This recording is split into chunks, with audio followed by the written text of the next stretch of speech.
Hi hello అండి. 9 రోజుల నవరాత్రి మరియు 9 పరిహారాలు చూద్దాం. శైలపుత్రి మాత శివ కుటుంబాన్ని పూజించడం ద్వారా వ్యాధుల నుండి ఉపశమనం పొందండి. బ్రహ్మచారిణి మాత నెయ్యి దీపం వెలిగిస్తే దీర్ఘాయువు శాంతి లభిస్తాయి. మా చంద్రఘంట ధ్వనితో ఇంటి నుండి ప్రతికూల శక్తిని తొలగించండి. కూష్మాండ మాత సూర్యుడికి అర్ఘ్యం సమర్పిస్తే వ్యాధులు దోషాలు మరియు దారిద్ర్యం తొలగిపోతాయి.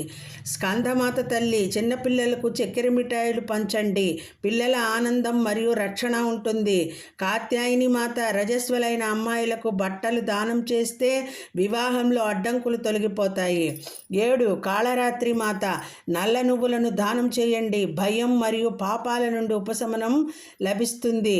మహాగౌరి అమ్మవారు తెల్లని వస్తువులను దానం చేస్తే ఆనందం మరియు అదృష్టం పెరుగుతాయి. సిద్ధిదాత్రి మాత దుర్గా సప్తశతి పారాయణం చేయండి. మీ అన్ని పనులలో విజయం లభిస్తుంది. ఇదండి నవరాత్రులు 9 రోజులు 9 పరిహారాలండి. వీడియో నచ్చితే లైక్ చేయండి. సర్వం శ్రీకృష్ణార్పణం.